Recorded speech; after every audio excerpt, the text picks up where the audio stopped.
Hello, YouTubers. Welcome to Level-Headed News. This is your host, Brenda. Welcome to the 22nd day of December 2016. I have a bunch of articles here. It looks like about a half a dozen of them, so I'm going to jump right on into them for you. First one is off of the CommonSenseShow.com, and it says, a massive coup awaits Trump. Every federal agency is compromised. Contacted me on Tuesday, December the 21st, 2016, and told me that he had uncovered information that a contingency of troops, American and foreign, were training in Wyoming, not far from the Colorado border. These troops were training for urban within the United States. I interviewed Paul Martin about this and other related matters. The interview concluded at 11:30 p.m. on 16. During the course of the interview, I simultaneously used a protected system to send out inquiries to sources that I have used before with regard to the goings-on in Wyoming, domestic subjugation training of U.S. citizens. During my interview with Paul Martin, I put out the following message to trusted contacts, and it says, "Hello, I am speaking with Paul Martin at the moment and have some questions. Number one, Paul says that urban warfare is currently being practiced against the American people in Mock Town in Wyoming at a military base. The use of armored vehicles, 50 cal, and non-combat troops cross-trained for urban warfare. Confidence call on witness is high. Number two, taking over in a month. Can't he stop this? Awaiting response." It says, by 3 a.m. on 12/21, I received two hits. One I would call a partial hit, and one hit was very revealing. Transcription from voice to print of a very revealing communication. I wish you and your family Merry Christmas. You already have the answer to the questions that you've asked. Don't hesitate reporting. 2. Frontal assault, but a slow burn coup that will destroy everything he tries to do. When economy collapses, Trump will be forced to respond with continuity of government response mode. He will be forced into a defensive posture just to survive, but to allow crackdown on cities in order to save lives. He will also be met with widespread terror attacks, previously discussed. Obama is in the process of leaving Trump a covert and shadow government that will act independently of anything that Trump tries to do. We have word that some of the operatives, far deep as position, but have access to communications through back channels that are much higher on the chain. Resumes and work histories and relevant records have been changed. Them out would take months and years. Some of these operatives are minorities, so regular government discipline can't touch them because of the two-tiered system of justice coming from the civil state. How naive Trump is that he thinks he can drain the swamp. He's facing tens of thousands of federal employees who will F him his agenda. The Wyoming situation your contact mentions is an extension of the Northern Colorado insurgency forces that have been embedded for years. They are in play to take care of the Front Range. This is common practice around the country. For example, you already know about the Chinese courts in Sacramento. It is all the same. I'm sorry, try that again. It is all the same. As told to you before, economic collapse is here.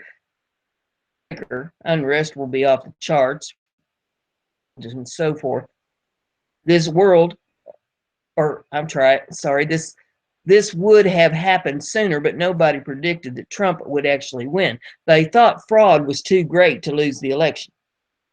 Choose not to participate, out of control. Some ex-military have and are bugging out or have already done so. Could have could happen before the clamps are applied, and Trump will have nothing to do. Agencies will act on their own authority if already compromised. Trump will only be along for the ride, and he will be in self-protective mode. Look at Rollins again. The previous bio drill is very predictive of what could happen. Then the article says, in conclusion, this next article will not only revisit the in Rawlins, Wyoming, but will also connect the dots with the embedded forces to the south. And there is a link here, or a video, I should say, in this URL, if you want to take a look at it, that it has the interview, and you can watch that at your leisure. But I thought that was a pretty interesting article right there. The next one we have is off of express.uk, and it is entitled Washington on Lockdown, to flood Capitol for Trump's inauguration. Service is preparing to put Washington on lockdown for the inauguration of President-elect Donald Trump in January. Unprecedented security operation in the U.S. Capitol. Photos released of the planning meeting reveal how FBI agents are using models of the White House and Capitol and oversized floor map, to plot escape routes and road blockades. The 50th presidential inauguration are being finalized with just 34 days until the New York property tycoon takes office. In one picture, security agents pore over a detailed itinerary of the day. Shows how a reviewing stand will be placed on Pennsylvania Avenue directly opposite the White House. D.C. National Guard Major Michael says there are estimates of what the crowd is going to look like this year. We're saying somewhere around 800,000.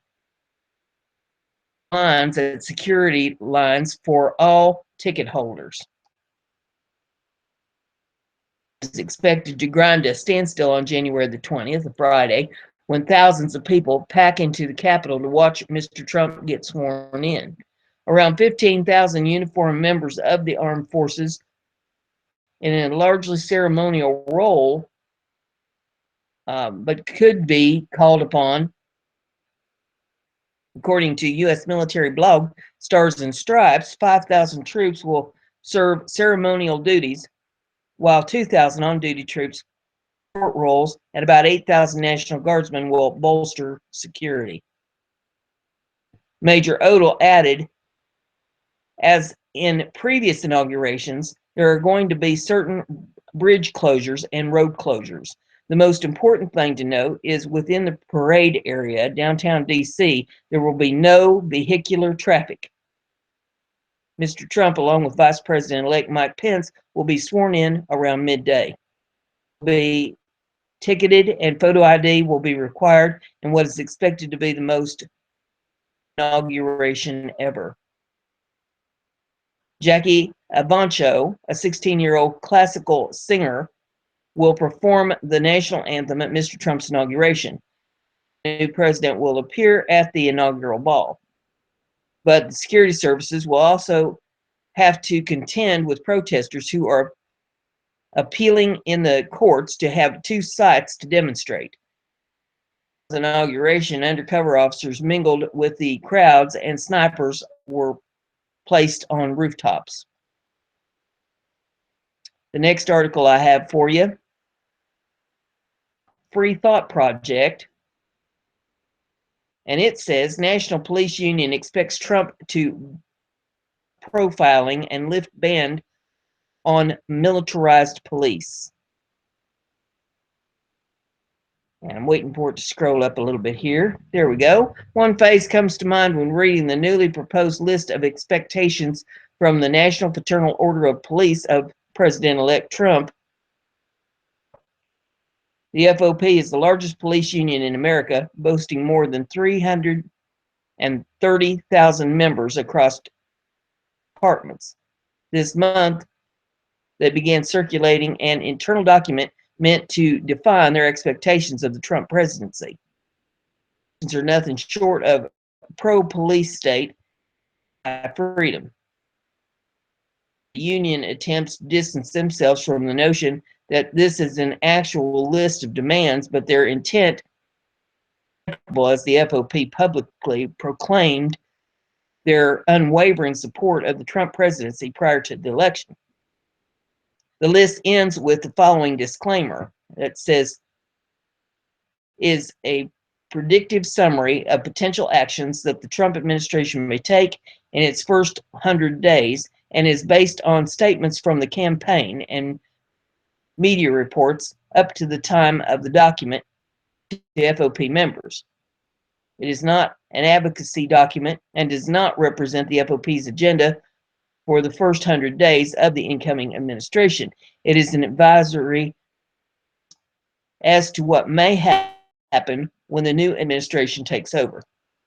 And then the article goes on and says, however, the newly proposed list entitled the Trump administration, the first 100 days, lays out the police agenda quite clearly of executive actions to reinstate so many of the tyrannical practices overturned by the last two administrations. While Obama was certainly no champion of freedom, he was forced to respond to the ugly face of police militarization after it was exposed in Ferguson, Missouri. Citing the wars on drugs and terror to the rationalize or their actions, federal assistance from DOD's 1033 program and the DOJ's Edward Byrne Memorial Justice Assistance Grant, relating the militarization of American police forces for decades. By sidestepping the Posse Conaticious Act, and that doesn't even look right to me.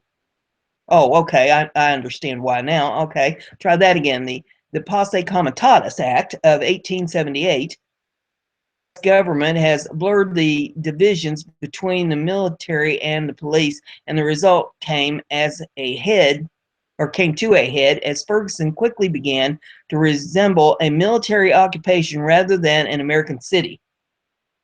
For the Ferguson riots too.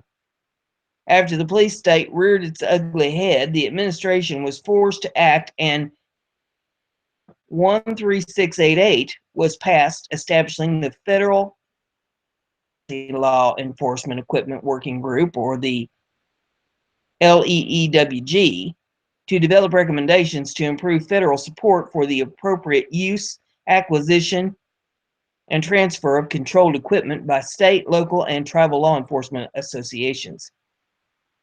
In other words, the wholesale acquisition of grenade launchers, 50 caliber firearms, bayonets, vehicles,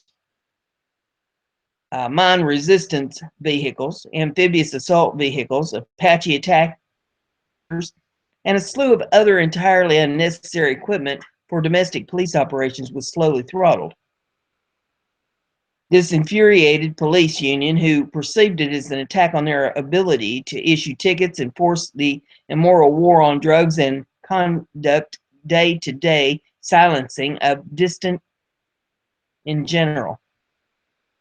Trump, who ran a pro-police platform, is expected by the FOP to undo this throttling of military gear and release the torrent that is the U.S. police state back to its full status.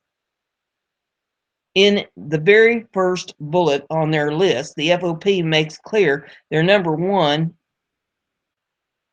and that is pledged to rescind Executive Order 13688, which imposed limits on state and local law enforcement equipment programs throughout the federal government.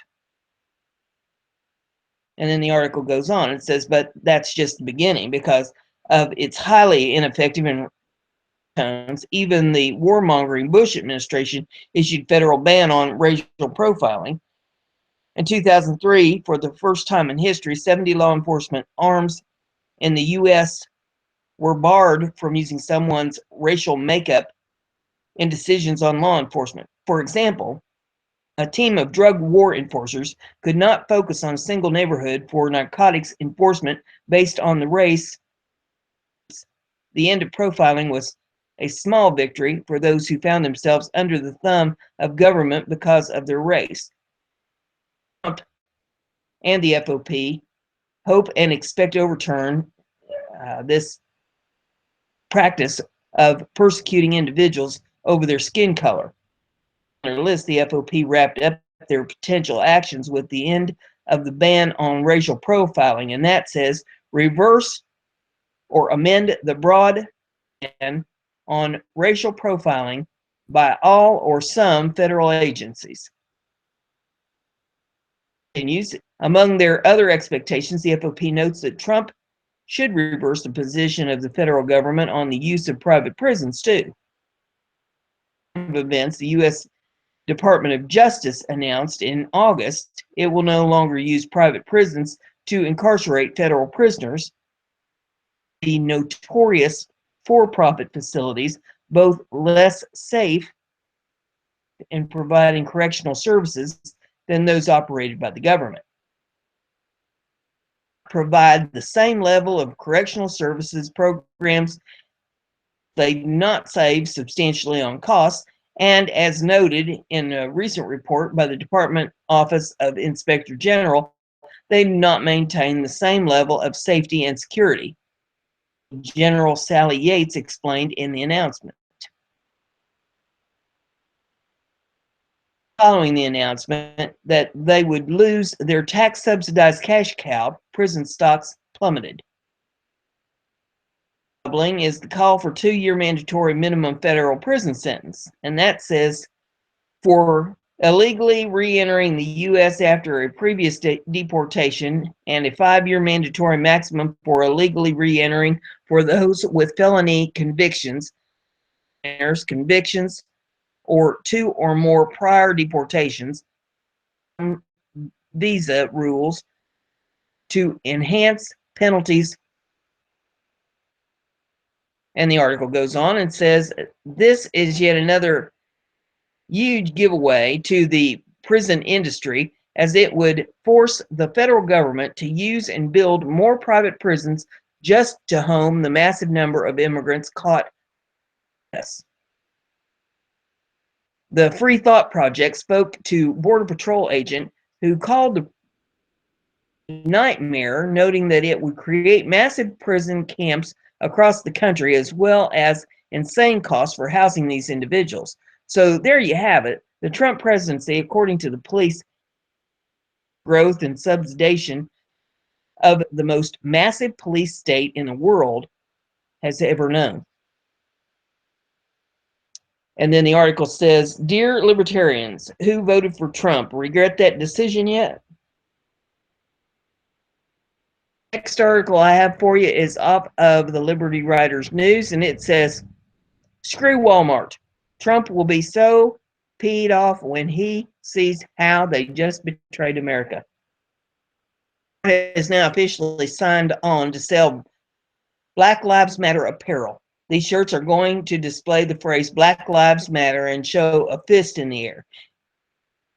Remember, Walmart pulled the All Lives Matter bumper sticker after they stated that they thought it was offensive. These liberals are such a disgrace.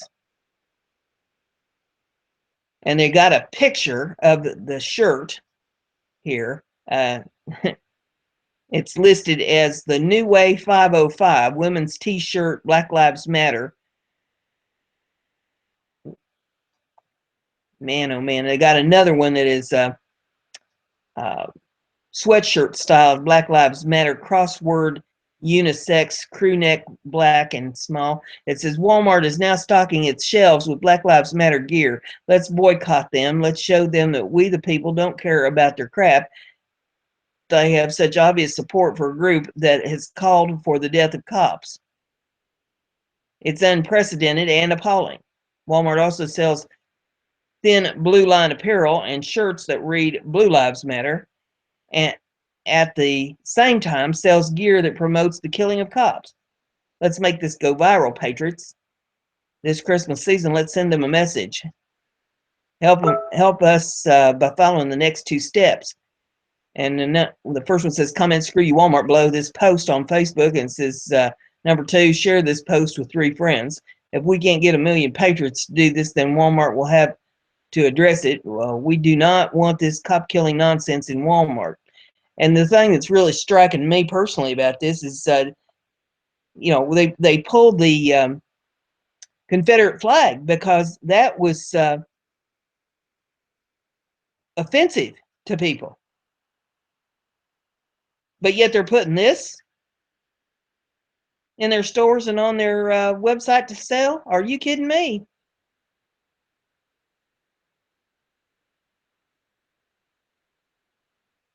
I can't make this stuff up.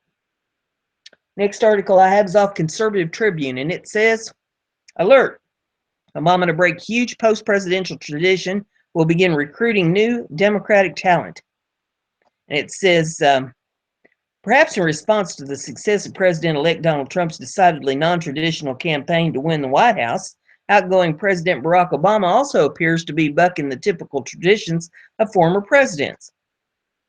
While most former presidents leave Washington, D.C. after their term in office has expired and become engaged in some sort of philanthropic work to keep themselves busy, Obama fully intends to remain in the belly of the beast and will continue to engage his political opponents in a partisan fashion. A recent interview with NPR. According to The Hill, Obama told NPR's Steve Inskeep that he wants to help rebuild the Democratic Party by aiding in the development of a whole new generation of talent in the realm of political activism. There are such incredible young people who not only worked on my campaign, but I've seen in advocacy groups, Obama said. I've seen passionate about issues like climate change or conservation, criminal justice reform, campaigns for a livable wage or health insurance, and making sure that whatever resources, credibility, spotlight that I can bring to help them rise up. That's something I think I can do well. I think Michelle can do well. Part of what makes me optimistic about our future, because I know those young people are out there ready to lead. And when they start moving into more and more positions of authority, I think the issue that I care most deeply about are going to be well served. Obama was asked if he would serve as something of a talent scout to rebuild the disseminated bench of the Democrat Party, to which he replied affirmatively, according to the New York Post.